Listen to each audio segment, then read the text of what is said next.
and on this episode of the Tabletop Hot Rod Shop will be the 32.3 Window Coupe released by Revell.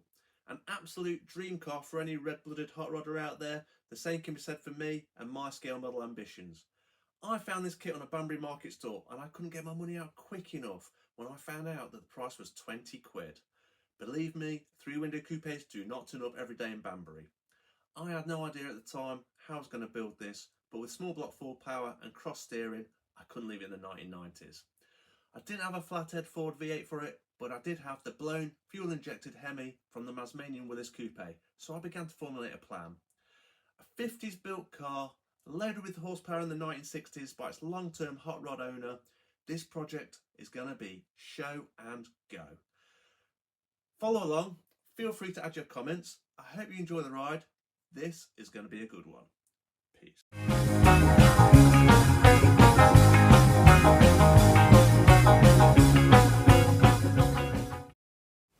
I started the interior assembly by gluing the fiddly pedals to the floor. It's all pretty much box stock at this stage, but I like the bench seat arrangement for this particular model.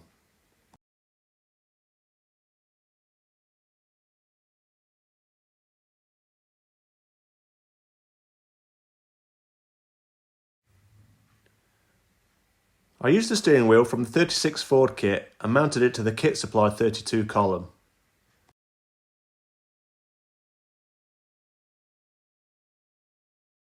I've already bonded the right hand side door panel in situ here, so it's the left hand side that's going on to complete the tub.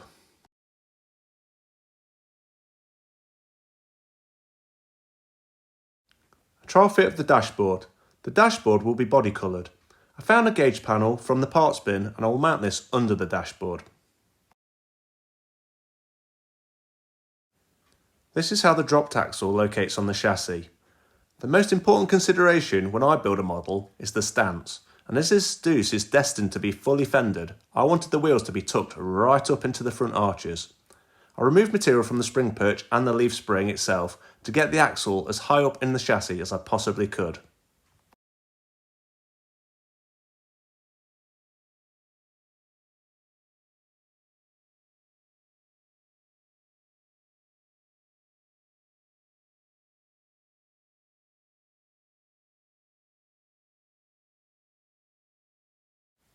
I had to remove the small block engine mounts from the chassis.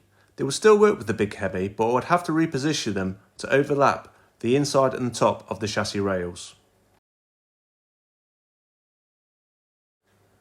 Once the mounts were off, I started to smooth down the inside of the chassis rails, getting ready to reposition them. Here's one I modified earlier on, and I'm just shaping it to fit over the top. I positioned the engine mounts where the engine's front pulley would be just above the front cross member.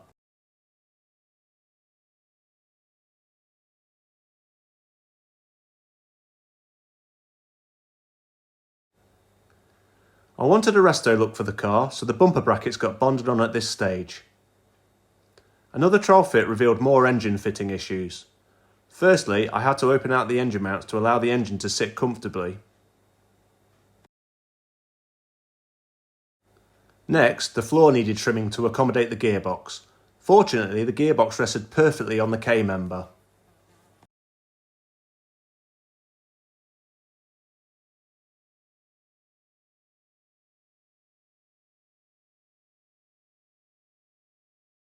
Once happy, the rear frame horns went on. These are critical when it comes to aligning the fenders to the chassis. I started on the left-hand side fender. The fenders are bonded along the entire length of the chassis and will dictate the position of the body and overall appearance of the car.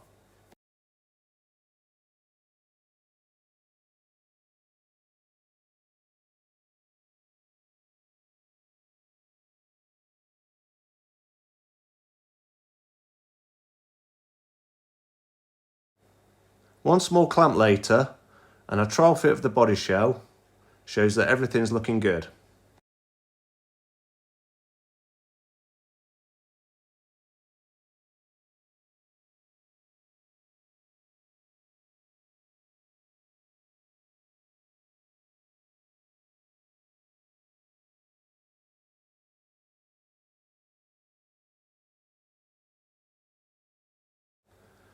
The same applies for the right hand side. A clamp over the running board. Perfect.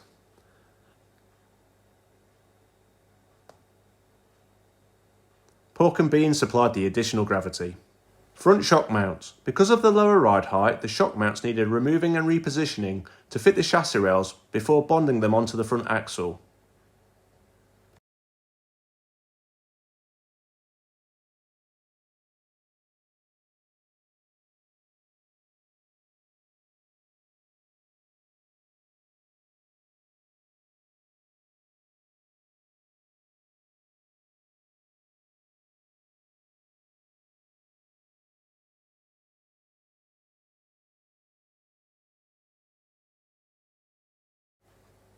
I decided early on that these hairpins are ideal for this build.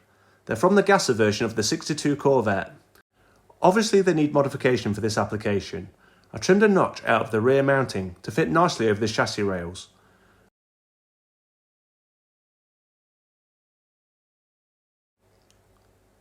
I bonded a small piece of tubing along the length to eventually provide the mounting point onto the front axle. I checked the length against the axle position on the car and then trimmed them back to the new mounting point.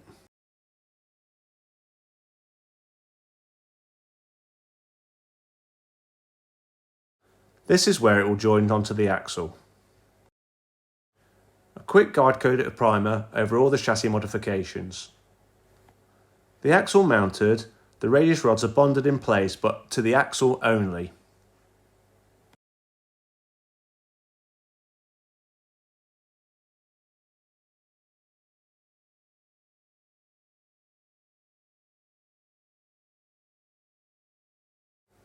The cross steering arrangement was not suitable for my build.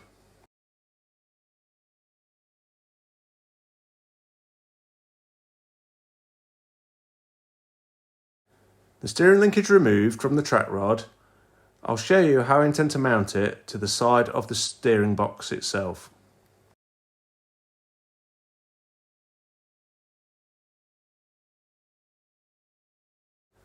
The steering linkage gets bonded between the two hubs. The brakes are then bonded into place.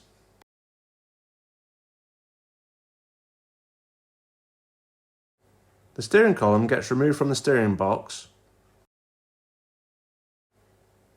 The steering box is bonded to the left-hand radius rod mount to create a U-channel that fits nicely around the chassis rail.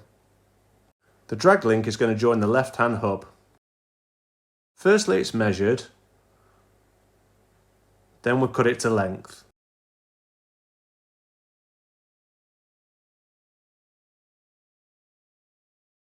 Once bonded in place, it may seem a small detail, but it was significant to the era of this build. Both axles completed and detailed. I positioned and glued the long traction bars to the rear axle.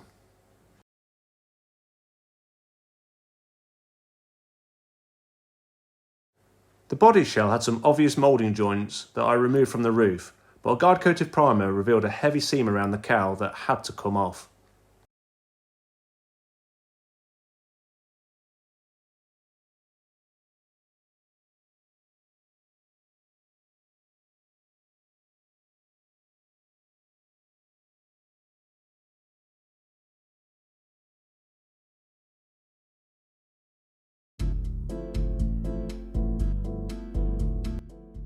A wet flat down of all the parts in the sink, followed by a thorough drying.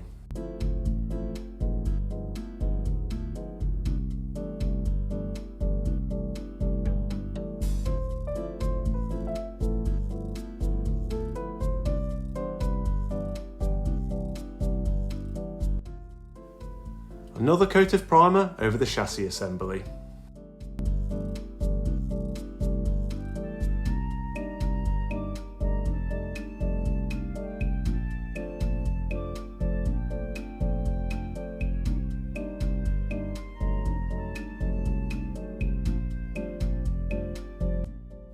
Then the bonnet, hood sides and grille shell mounted on a handy piece of wood.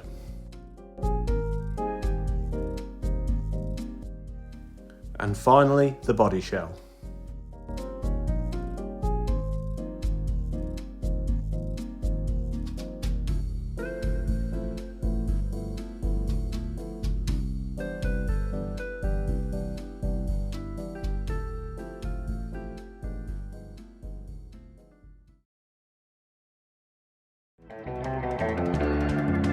Bye.